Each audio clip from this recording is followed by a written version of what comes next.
Good morning everyone. तो आज हम बात करेंगे इंडिया भूटान रिलेशंस के बारे में। आप सभी को पता है कि हमारे जो संबंध हैं भूटान के साथ वो काफ़ी अच्छे हैं।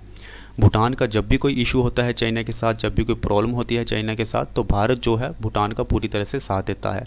उसी तरह से जब भारत का कोई इशू क्रिएट होता है चाइना के साथ, तो भूटान जो है वो भारत का पूरी तरह से साथ देता है। हमारा जो पहला बायलेटरल रिलेशन था वो स्टैब्लिश्ड हुआ था 1910 में, जब ब्रिटिश एम्पायर ने ट्रीटी साइन की थी भूटान के साथ। हमारा देश जब 1947 को आज़ाद हुआ था, तो भूटान पहला देश था जिसने भारत को देश माना था, उसे रिकॉग्नाइज़ किया था, और तभी से ही भूटान और भारत के बीच में जो रिलेशनशिप हैं वो स्ट्रॉन्ग हुए हैं।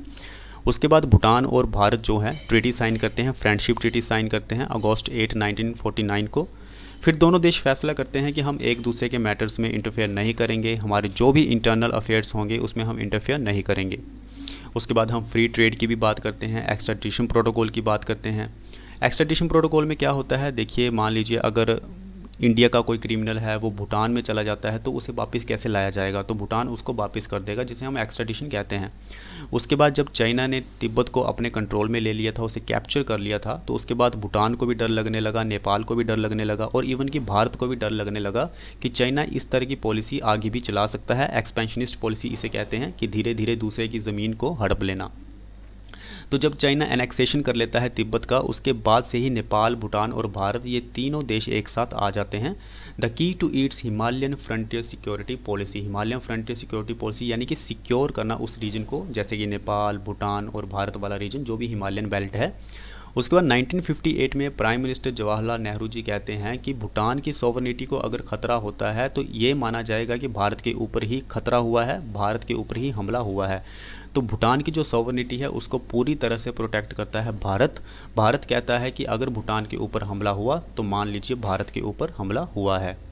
50 के दशक में ही भारत और भूटान के जो रिश्ते हैं वो और भी गहरे होना शुरू हो जाते हैं। भारत जो है भूटान को इकोनॉमिक एड प्रोवाइड करवाता है, मिलिट्री एड प्रोवाइड करवाता है, डेवलपमेंट एड प्रोवाइड करवाता है, ताकि भूटान को पूरी तरह से मॉडर्नाइज़ किया जा सके, उसकी मिलिट्री को मॉडर्नाइज़ किया जा सके। उसके बाद भारत जो है वो लोन प्रोवाइड करवाता है हाइड्रो इलेक्ट्रिक प्रोजेक्ट्स के लिए, और जो पावर है उसे भी परचेज़ किया जा सके भूटान से। उसके बाद हम भूटान को बजटरी सपोर्ट प्रोवाइड करवाते हैं उसकी डेवलपमेंट के लिए, ताकि चाइना का जो एक्सपेंशनिस्ट पॉलिसी है उसे कम किया जा सके। अब हम बात करते हैं शेयरिंग बॉर्डर्स के बारे में, यानी कि भारत के किन राज्यों के साथ भूटान का बॉर्डर लगता है।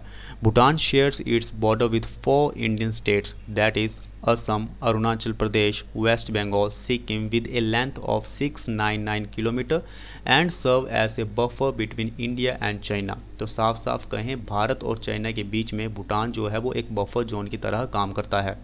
Bhutan is important to India as a buffer state, as it acts as a defense against China by protecting the Chicken Neck Corridor। Chicken Neck Corridor कुछ नहीं है बल्कि हमारा जो मेनलैंड इंडिया है उसको कनेक्ट करता है नॉर्थ ईस्ट स्टेट्स के साथ, जो कि 22 किलोमीटर का एक नैरो स्ट्रेच है। इसे हम सिलीगुड़ी कॉरिडोर भी कहते हैं, चिकन स्नैक भी कहते हैं। इसे narrow stretch of land of about 22 kilometre.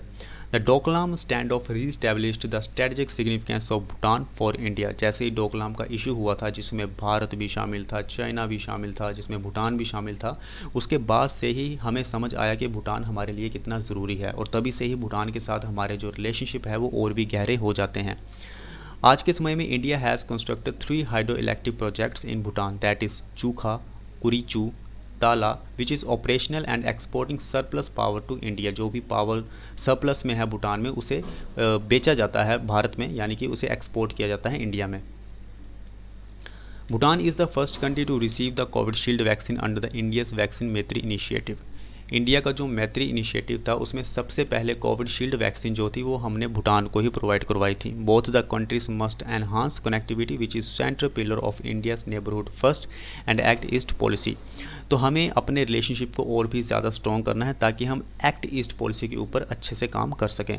तो यही था भारत और भूटान के बीच में। अब भारत और भूटान के बीच में कुछ ज़्यादा कॉन्फ्लिक्ट तो था नहीं, दोनों के रिलेशनशिप जो हैं वो काफ़ी अच्छे हैं। तो हम मिलते हैं अब नेक्स्ट वीडियो में नेक्स्ट कंट्री के साथ, नेक्स्ट रिलेशनशिप के साथ। तब तक के लिए धन्यवाद।